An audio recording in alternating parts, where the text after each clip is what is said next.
Hello friends, আজকের আমি আপনাদের বানিয়ে দেখাবো গার্লিক চিকেন। এটা একদম রেস্টুরেন্টের মতন খেতে হয়। আপনারা বানিয়ে দেখবেন আমি যে প্রসেসে বানাচ্ছি। এখানে আমি 250 গ্রাম মতন বোনলেস চিকেন নিয়েছি। চিকেনগুলোকে একটু বড়, বড় পিস করে কেটে জাস্ট আধখানা পাতিলেবুর রস দিয়ে এটাকে ম্যারিনেট করে রেখেছি। এর মধ্যে আর ম্যারিনেশন আমি কিচ্ছু দিইনি। এবার আমি অ্যাড করলাম পরিমাণ মতো নুন।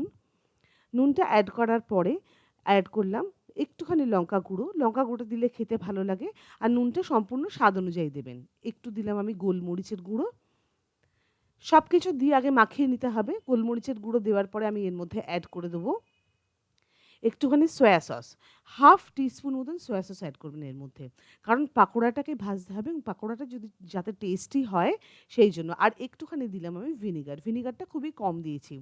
নুনটা এই লাইম জুসটা দিয়ে যেহেতু ম্যারিনেট করে রেখেছি সেই জন্য পাকোড়াটা এমনি সফট হবে। এবার অ্যাড করলাম আমি একটুখানি টমেটো কেচাপ আর একটুখানি কর্নফ্লাওয়ার। কর্নফ্লাওয়ারটা অ্যাড করছি কারণ বাইন্ডিং এর জন্য।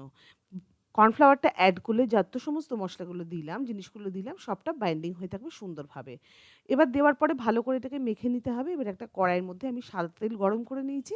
সাদা তেলটা যখন বেশ ভালো মতন গরম হয়ে যাবে তখন একটা, একটা করে আমাকে চিকেনের পিসেস ছেড়ে দিতে হবে। চিকেনগুলোকে ভাজার সময় খেয়াল রাখতে হবে একটা সাইড যখন হবে ভালো মতন ভাবে তখনই আমি উল্টাবো, নয়তো চিকেনগুলো একদম ভেঙে যেতে পারে। যদিও আমি কিছু, কিছু চিকেন একদম ভেঙে ফেলেছি কারণ আমি ভুল করে আগেভাগেই উল্টে ফেলেছি। আপনারা দেখতেই পাবেন সেটা। আমি আগেভাগেই উল্টে ফেলেছি। একটুখানি কালো, কালো মতন হয়ে গেছে। সাফিসিয়েন্ট পরিমাণ ওই গ্রেভি দিয়ে আমাকে পাকোড়াগুলো ভেজে নিতে হবে। এবার ওর থেকে একটু তেল কম করে নিয়েছি। এবার ওই একই তেলের মধ্যে আমি অ্যাড করছি একটুখানি রসুন কুচি আর পেঁয়াজ কুচি। রসুন কুচিটা প্রয়োজনের তুলনায় একটু বেশি দেবেন। কারণ এটা গার্লিক চিকেন তৈরি হচ্ছে দ্যাটস ওয়াই রসুন কুচিটা সবসময় হায়ার সাইডে যাবে। আর পেঁয়াজ কুচিটা একটু কম দেবেন। আমি এখানে আধখানা ছোট পেঁয়াজ কুচি ব্যবহার করেছি আর রসুন ব্যবহার করেছি ২ টো। ভালো করে কুচিয়ে নিয়েছি। নেওয়ার পরে এর মধ্যে অ্যাড করে দিলাম। দিয়ে ভাজা, ভাজা করতে, করতে এর মধ্যে আমি দিচ্ছি ভিনেগার আর সোয়া সস। ভিনেগার আর সোয়া সস চাইনিজ রান্নাতে অপরিহার্য। এবার এর মধ্যে দেব আমি sufficient amount of tomato ketchup. Tomato কেচাপটা দিলে একটা ট্যাঙ্গি ফ্লেভার হয়, একটা মিষ্টি, মিষ্টি টকটক মতন একটা সুন্দর ফ্লেভার হয়। এবার আমি এর মধ্যে অ্যাড করলাম red chilli sauce. Tomato ketchup আর রেড চিলি সসটা দেওয়ার পরে ভিনেগার আর সোয়া সসের সঙ্গে ভালো করে আমাকে মিশিয়ে নিতে হবে, মিক্স করে নিতে হবে। আপনারা মনে রাখবেন গার্লিক চিকেন বানানোর জন্য কিন্তু টমেটো কেচাপটা মাস্ট, মাস্ট, মাস্ট।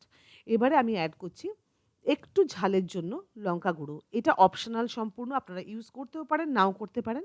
এবার আমি অ্যাড করছি পরিমাণ মতো নুন। নুনটা অ্যাড করার সময় সবসময় মনে রাখবেন সোয়া সস এবং টমেটো কেচাপ এবং রেড চিলি সসের মধ্যে কিন্তু নুন ছিল। খুব কম পরিমাণ বুঝে নুন দিতে হবে এবং পাকোড়াতেও নুন দিয়ে ভাজা হয়েছে। এবার আমি অ্যাড করলাম এখানে জল। এক্ষেত্রে আপনারা chicken stock, vegetable stock, prawn stock যা খুশি ব্যবহার করতে পারেন। লাস্টলি আমি অ্যাড করছি একটুখানি আ গোলমরিচের গুঁড়ো। এখানে আপনারা টেস্টিং সল্টও ইউজ করতে পারেন। কিন্তু আজকে আমি টেস্টিং সল্টটা ইউজ করিনি। গোলমরিচের গুঁড়োটা দেওয়ার পরে আমি চিকেনগুলোকে দিয়ে দিলাম। দিয়ে এবার ভালো মতনভাবে বয়েলিং পয়েন্টে যাওয়া অবধি আমাকে রান্না করে যেতে হবে। এবং সম্পূর্ণ রান্নাটাই আমি করছি হাই হিটে। চাইনিজ রান্না লো হিটে হয় না।